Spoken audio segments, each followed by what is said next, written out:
Hello there, welcome to Nerd.World and the next episode in the Warrior Races series, this time looking at humanity from the 40k universe. Before we get started, if you like this video or any others on this channel, particularly ones in this playlist, please think to like, share and subscribe and comment down below, as it all helps the channel. Remember, I also have two other channels, Nerd.World Films, it's very similar to this one, just more dedicated to films and film trivia, and History is a more factually based channel I've only recently started. It's still very much in its infancy, but there's links down below if you'd like to check either one of those out, and if you do like them, please like, share, subscribe over there too. And now let's get started on this video. Now, as you've already clicked on the link, you already know what this is about, and as I've said, it is part of the Warrior Races series, focusing this time on the humans from Warhammer 40k, one of the few universes where humans are portrayed as a race to be reckoned with.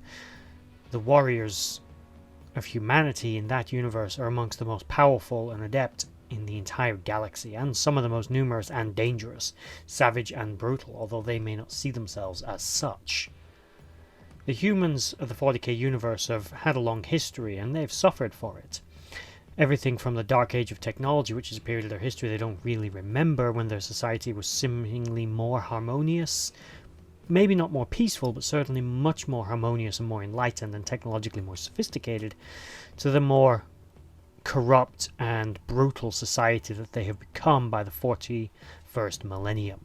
Now, this is whether or not we're talking about the various different planets of the Imperium, of which there are well over 1 million, with their gangs, their tribal local wars and conflicts of the different levels of humanity, particularly when you get into the hive worlds and you get into the gangs that inhabit the underhives of these incredibly warlike groups, some of which are so violent that they'd match up with any orc, or whether you're going to some of the abhuman or transhuman species such as the Orgrin, who can be mindlessly violent, or if he's going for the Imperial Navy or Imperial Guard, vast billion-strong soldiers of dedicated, well-armed, well-equipped troops, savagely murdering their way across the galaxy, killing any Xenos they encounter, go humanity. Or if it's the transhuman, augmented supermen of the Astartes, or even various other cybernetically enhanced or other modified humans, which make up the Imperium.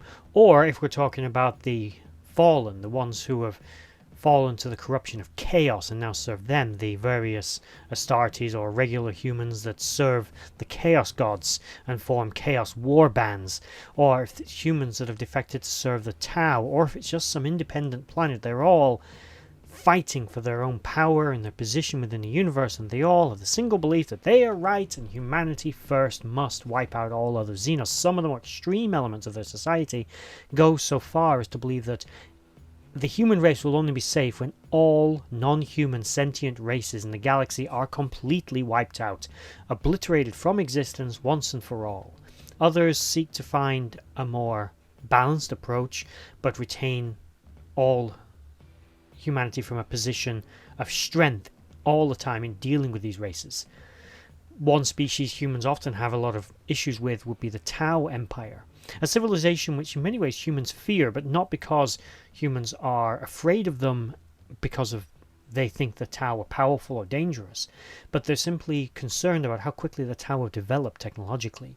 The Tau remind them of themselves, and humanity in many ways caused its own dark age in some ways, and their advancing in technology, it caused the war against the Men of Iron. In their own arrogance, they created their own worst enemy, an enemy that's never really been surpassed, not by the Chaos Gods, not by the Orc or the Tyranids, nobody. The Men of Iron were probably the worst enemy humanity have ever faced, and they were one of their own creation, even compared to the Horus Heresy, a civil war of humanity, of ideological belief. Nothing compares to the death toll and destruction wrought by the Men of Iron, an enemy that the human race in its modern incarnation could never hope to really stand against, as they've lost so much technology and knowledge. But all that said, they will still fight to the bitter end. They will throw waves and waves of their own people against any enemy. If it's numbers, if it becomes a numbers game, the humans have the numbers. Countless trillions of humans can wage war on a galactic scale against any enemy, if they so see fit, with the exception perhaps only of races of unconscionably great number and power, such as the orcs or the Tyranids. There's no real enemy in the galaxy they can't really just obliterate. The Eldar are probably the only one, because of their superior technology, who really would challenge humanity on that level, but nothing else. Their entire industry, whole planets, are dedicated to war and munition creation, recruitment of soldiers. Some planets exist purely to create the strongest warriors for the Empire. The planets are so brutal that the only way to survive on them is to become the ultimate badass. And from there, you become some of the greatest warriors of humanity. Added all to this, the Imperium glorifies war and glorifies its soldiers. They have a very violent society in general, but it is also a society that holds up its warriors as the greatest of humanity. Now that's a title well earned, as often these soldiers are the only line of defense against the endless abominations from deep space that intend on killing, murdering, savaging, and sometimes eating humanity off the face of entire worlds. That would... the only way they've got is to kill them before they kill you. So it's understandable they would glorify them. There's also an element of, if a human really wants to explore the galaxy, get off their homeworld, the only way to do it really is in the military. You want to get off planet, see the galaxy, you're either very rich or you're a soldier of the Imperium, one of the endless trillions in the endless wars of the 41st millennium. Now, the humans of the Empire are, as I said, they dedicate vast amounts of their civilian industries to the support of that military infrastructure. The Imperial tides, as I said, entire planets, entire hive cities dedicated to production of war munitions, tanks, armoured vehicles, APCs, ammunition, bolters, lasguns, armour, and even spacecraft. They dedicate all that industry just to support the vast war material needed for the unthinkably large armies. The current population of Earth is about 7 billion. To the Imperium, deploying 7 billion soldiers for a single engagement is a relatively... It's a stroke of a pen on a piece of paper. Humanity is so enamored with the idea of war, and that they will endure and inflict anything in order to achieve victory. Burn an entire planet, scour a city, blow up an entire planet for that matter, destroy an entire sector of space just to defeat a single enemy. All of this is an acceptable loss, an acceptable tactic in the endless march to war and victory for the Imperium. And it's even worse when you get to some of the other human factions, such as the Chaos Warbands, who some of them, for the very act of war is a religious experience, pretty much. They have to fight, they're compelled to fight, they were bred to fight in the first place, but now they've got a god who needs blood, and they will avenge Horus by inflicting great pain and destruction upon humanity, while trying to probably recruit a few more for their own cause. But no matter what side of the contest you are on, you're a warrior. And if you're an Astartes in particular, you'll live for 2,000 years and you'll know nothing but war. You'll get so old and so battle-hardened, you might forget your original name. You won't remember who you were. All you remember is the day-to-day training and prepping, and then finally an engagement. Come home, train, prep, again, deploy, fight, kill. Endless cycles of war and pain, but it is endured because it is necessary for the human race to go on. The soldiers of humanity must go forth to victory, to defeat the enemies of mankind. And you come back to glorious celebration and heraldry from the Imperium. The Emperor himself, the most revered figure in the entire empire, was a warrior.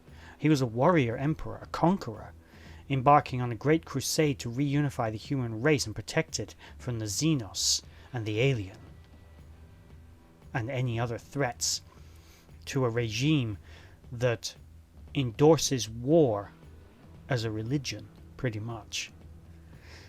The human race of Warhammer is probably, with the exception perhaps only of the orcs, the most militaristic and warlike society around. The Imperium is not a negotiating power. It's not known for its diplomacy or its goodwill or even its humanitarianism towards its own people. It's known for its savagery, its butchery, and its brutality.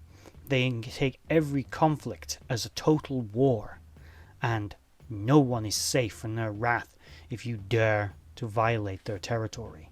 They'll come for you, and they'll squash you like the bug Xenos scum that you are. For humanity, in the name of the Emperor. May the Emperor's light protect. As I said, it's one of the few universes where humanity is probably the biggest enemy. You're not the good guy if you're human. You're not the good guy if you're anyone in Warhammer. No one's good. The lines are barely even blurred. But the human race,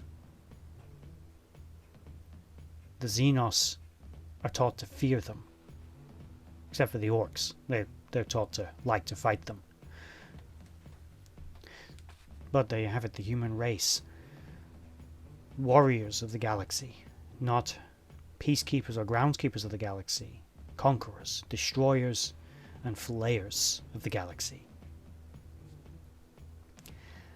Well, that's it for this video. Obviously, the lore of humanity is infinitely more complex with its various worlds, such as Cadia, which was legendary for the superior soldiers that were produced. The entire planet was dedicated to war. If you weren't a soldier in that world, you were nothing. Survival of the fittest meant everything. Cadia broke before the Guard did, as it was often said when the world fell. The humans of Cadia were so ruthless that as their own world broke, they still continued to fight. They didn't retreat. Then you've got the Catatan jungle fighters, savage brutal warriors, the death corps of Krieg. It's one violent story after another, through one millennia, rolling into the next. One war after savage, endless war. And humanity? Not much sign that they're going to be changing anytime soon in that universe. So, if you like this, if you're interested, if you play Warhammer, I'd like to hear what you think of them. Do you play as humans in Warhammer? Do you have your own Astartes? Do you prefer Imperial Guard? I personally prefer the Astartes. Comment down below, like, share, and subscribe, and tell me what warrior faction you'd like me to do next, as I've got several of them lined up. Might be one I've got coming, it might not. But again, thanks for watching. If you made it all the way to the end of this video, you're a beautiful human being, and long live the Imperium for the Emperor. Death to Xenos.